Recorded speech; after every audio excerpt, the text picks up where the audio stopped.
दोस्तों, द्रौपदी महाभारत की नायिका थी। द्रौपदी के संबंध में जितनी चर्चा की जाए उतनी कम है। इन्हीं चर्चाओं में से एक है द्रौपदी का विवाह और विवाह के बाद पांचों पांडवों के लिए पत्नी धर्म निभाना। वैसे आज के इस एपिसोड में हम आपके लिए द्रौपदी से जुड़े कुछ ऐसे ही रोचक प्रसंग लेकर आए हैं जिसे देखकर आप निश्चित ही रोमांचित हो उठेंगे। लेकिन कथा शुरू करने से पहले यदि अभी तक आपने इस चैनल को सब्सक्राइब, वीडियो को लाइक व शेयर नहीं किया है तो जल्दी से कीजिए, ताकि आगे भी आपको सनातन धर्म से जुड़ी ऐसी ज्ञानवर्धक व रोचक जानकारियाँ प्राप्त होती रहे। नमस्कार और एक बार फिर स्वागत है आप सभी का आपके अपने वीडियो कलेक्ट यूट्यूब चैनल पर।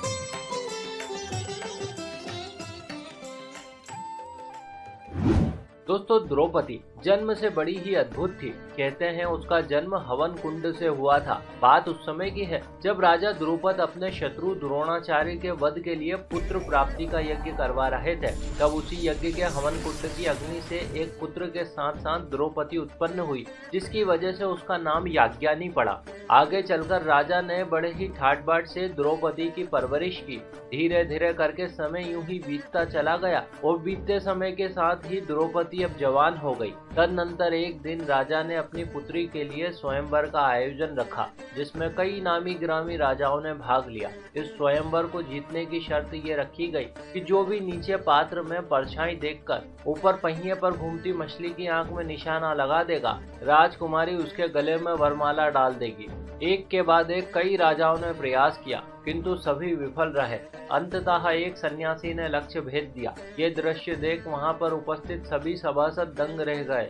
नियमानुसार राजकुमारी ने विजेता के गले में वरमाला डाल दी। हालांकि ये विजेता कोई साधारण सन्यासी नहीं, अपितु पांचों पांडवों में से एक कुंती पुत्र अर्जुन था। लेकिन जिस समय द्रौपदी का स्वयंवर हो रहा था, उस समय ये पांचों भाई अपनी मां कुंती के साथ पहचान छिपाकर ब्राह्मण वेश में रहते थे और जीविका के लिए भिक्षा मांगते थे। तब पांचों पांडव जो भी भिक्षा मांग कर लाते उसे अपनी मां कुंती के सामने रख देते। फिर उस भिक्षा को मां कुंती पांचों भाइयों में बांट देती। इसी प्रकार सभी पांडव उस दिन अपने साथ द्रौपदी को लेकर घर गए और देवी कुंती से कहा, देखो मां, आज हम आपके लिए क्या लेकर आए हैं। परंतु कुंती ने भी उनकी तरफ देखे बिना ही ये कह दिया कि तुम लोग जो कुछ भी लाए हो उसे आपस में बांट लो। अब दोस्तों, इतना तो आप सभी जानते ही हैं कि पांचों पांडव बड़े ही सत्यवादी थे और अपनी मां के मुख से निकली हर एक बात को आदेश की तरह पालन करना अपना धर्म समझते थे। बस इसी कारण से उनकी मां के मुख से निकले शब्दों को सुनकर पांचों भाई चिंतित हो गए।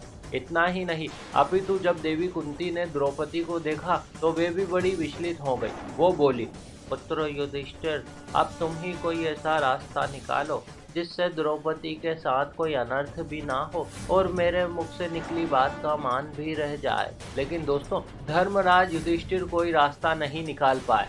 इधर जब इस घटना का पता राजा द्रुपद को लगा तो वे भी बड़े परेशान हो गए और उन्होंने सभा में बैठे श्री कृष्ण और महर्षि वेदव्यास से कहा, धर्म के विपरीत किसी स्त्री के 5 पति कैसे हो सकते हैं भला। इस पर महर्षि व्यास ने राजा द्रुपद को बताया कि द्रौपदी को उसके पूर्व जन्म में भगवान शंकर ने ऐसा ही वरदान दिया था और आज भगवान शिव के उसी वरदान के कारण ये समस्या उत्पन्न हुई है और भगवान की बात अन्यथा कैसे हो सकती है। इस तरह महर्षि के समझाने पर राजा द्रुपद अपनी बेटी द्रौपदी का विवाह पांचों पांडवों के साथ करने के लिए राजी हो गए। इसके बाद सबसे पहले द्रौपदी का विवाह पांडवों में ज्येष्ठ युधिष्ठिर के साथ किया गया और उस रात द्रौपदी ने युधिष्ठिर के साथ कक्ष में अपना पत्नी धर्म निभाया। फिर अगले दिन द्रौपदी का विवाह भीम के साथ हुआ और उस रात द्रौपदी ने भीम के साथ अपना पत्नी धर्म निभाया। इसी प्रकार से अर्जुन, नकुल और फिर सहदेव के साथ द्रौपदी का विवाह हुआ और इन तीनों के साथ भी द्रौपदी ने बारी बारी से अपना पत्नी धर्म निभाया। अब दोस्तों, यहाँ पर सोचने वाली बात यह है कि एक पति के साथ पत्नी धर्म निभाने के बाद द्रौपदी ने दूसरे पतियों के साथ अपना पत्नी धर्म कैसे निभाया होगा।